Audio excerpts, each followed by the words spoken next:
మహానొద్దుల సంధి Jubilee hills KBR park film Nagar దిక్కు పోయేటోళ్లకు పెద్ద శరణే ఉండే.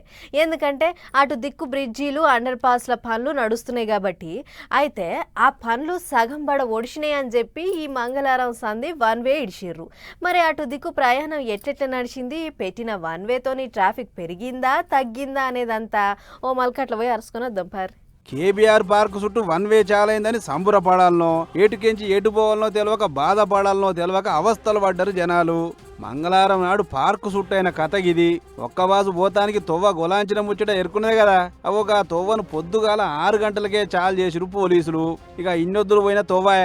అందుకే ఒక్కటే పాలి వన్ వే చేసుడుతోని ఎటుకెంచి ఎటు పోతున్నామో, ఏడ యూటర్న్ ఉందో తెలియక అంత పరిశాన్.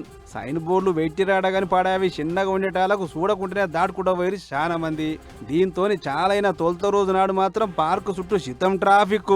అయితే ఫస్ట్ రోజు నాడు వన్ వే ఉందని తెలవక జనాలు ఇబ్బంది పడే మోకుంది. కాబట్టి వచ్చేటోళ్లకు పోయేటోళ్లకు అన్ని తీర్ల సహకరించుర్రి అని చెప్పి 480 మంది పోలీసులను రంగంలో దించారు పోలీసు పెద్దసార్లు. అయినా కూడా జనాలు తికమకై ట్రాఫిక్లు ఇరుక్కబడ్డారు.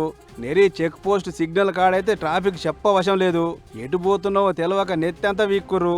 అంతకంటే మొదలు గూగుల్ మ్యాప్లో వన్ వేని అప్డేట్ చేసిరాట.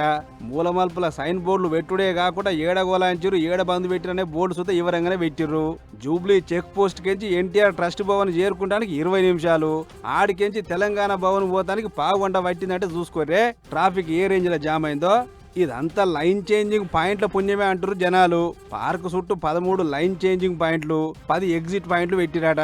దీంతో ఎండ్లకు ఎంటర్ అయితే ఎటు పోతావో అని ఆగి కదిలినే బండ్లు. అందుకే ఇప్పటికన్నాగా కన్ఫ్యూజన్ లేకుండా చూడ్రి సారు.